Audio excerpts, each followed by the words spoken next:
Hey, it's Kevin Long with the New Warehouse Podcast here in the booth at ProMat 2023, and I am joined this time by Daniel Aguirre. Aguirre, you got Aguirre. it. Aguirre. For some reason, I could not get this before we were talking. Yeah. So he is with Nucor Warehouse Systems, and we're going to talk a little bit about Nucor, what they do. First, we'll give a little brief overview, and then we'll talk a little bit about too how they're talking about sustainability, and also a little bit from the safety side as well, which you guys know we love safety at the New Warehouse. So Daniel, welcome to the booth. First off, how are you doing day one here? Doing well, Kevin. This is a great kickoff to ProMat 2023, so I appreciate you having me, man. Yeah, absolutely, definitely, and it's a big show, right? So a lot going on, so it'll be interesting to see how the week goes by, but I'm happy you took the time to come by here in the morning on day one. So for people who haven't heard of Nucor, why don't you tell us a little bit about what it is you guys do?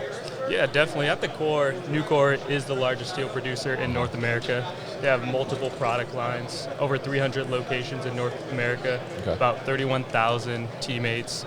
And our division, Nucor Warehouse Systems, is focused more on the pallet racking side. We have 3 locations from California, Texas to Georgia.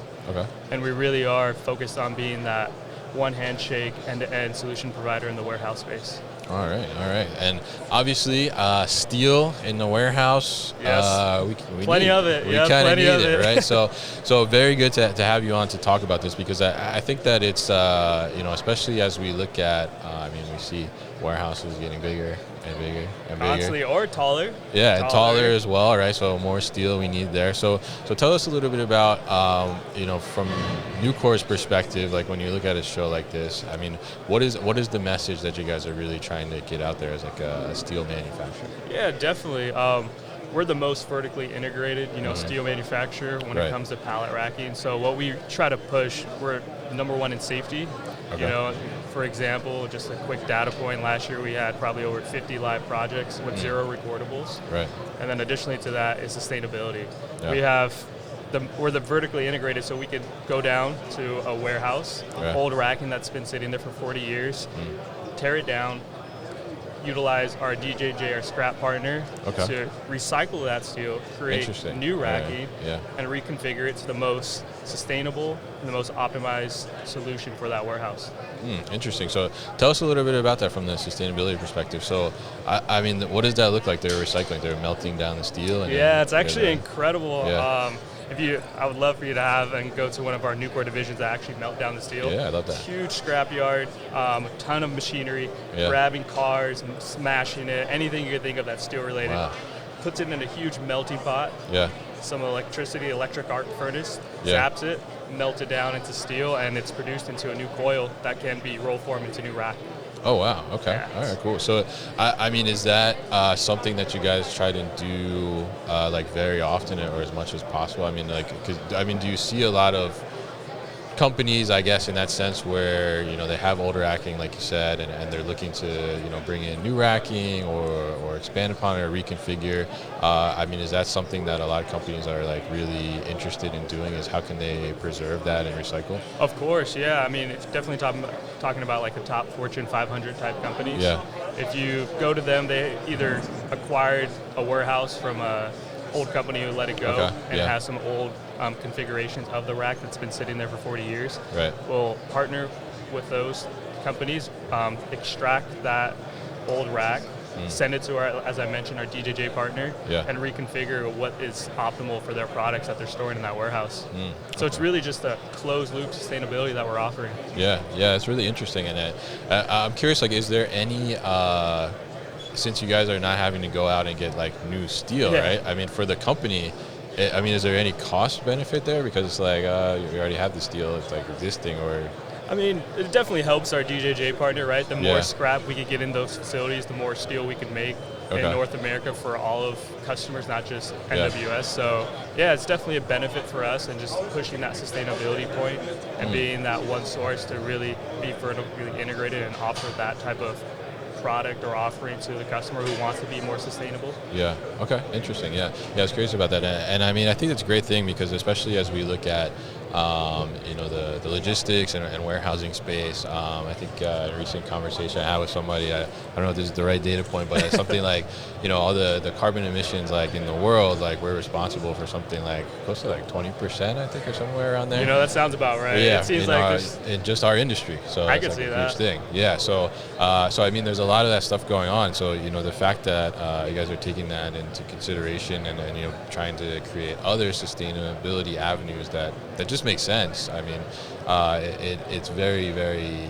important. It's a very awesome thing that you guys are doing there. So along with that, you also mentioned in there that you guys are very, very safe, right? Correct. Which is a great thing. So talk to us a little bit about your kind of your safety program and how that works to make sure that you I think you said 50 live projects and 0 recordables. Like how do you make that happen? Yeah, so we're definitely the safest rack manufacturer in North America with data points, whether it's internally at our plants or on site.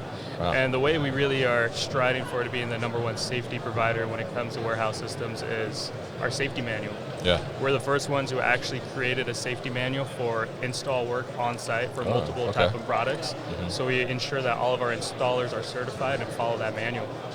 All right, very good. And I think that's like a great tip there, right? Is you can talk about being safe and this and that like over and over, but until you kind of like, it's just like having a process, right? If it's not documented, then it's not necessarily like it exists, right? It's just something you talk about. But once you put it into that documentation and you start to roll it out and people can digest it and reference it and understand it, like I think it goes a long way.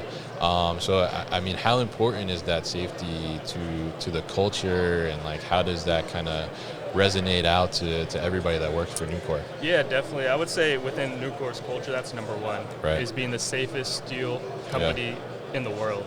And we strive to that, and we have data points to prove it, and we want to take that step further and doing it on site for all of our customers and partners to ensure that everyone at that facility is going home safe.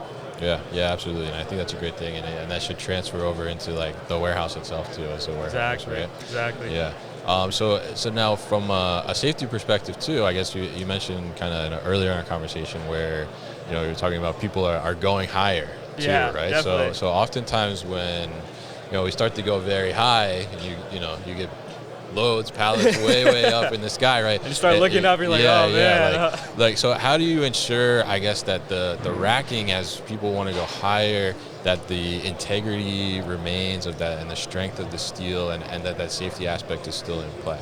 Yeah, definitely. I mean, that goes straight from step 1, right? Our engineering and design work, whether it's from a mill to ensure that delivering high quality raw material product to our facilities, all the way to the design work and engineering work we have on our team to design that racking and that warehouse to be safe as we travel up higher and higher. Yeah.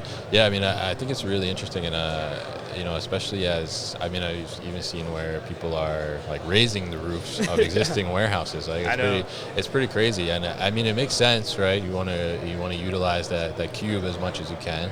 But what are you seeing in terms of that? Like, how high are people really going? Yeah, I mean, we've seen 125 feet, and in multiple different locations, some in high seismic, which is definitely you're pushing boundaries, which is great. Yeah.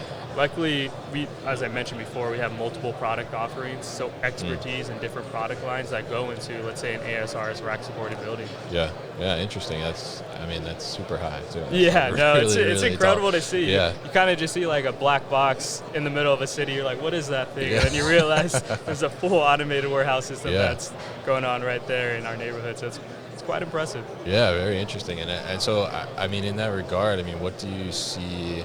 We look at a show like this, like it's all about like the latest and the greatest and everything. So I mean, from like a steel and like a racking standpoint, I'm curious, like how have you seen lately, or any trends in racking besides going super high, like that people are looking towards, especially as they're bringing in more automation and things into the warehouse. I mean, are people's requirements changing, or what's going on in the racking world? I think just overall North America, when it comes to these warehouses, obviously we have plenty of land, but now we're kind of being more strategic with our land and where we're putting our facilities, being more efficient and thinking about the automation portion. I think it's definitely matured to a point where it's available to any type of customer that will work with their product. So the requirement on the rack side, higher tolerances, that finished product, and ensure when we're installing it, it hits all the key points to drive that project to the finish line.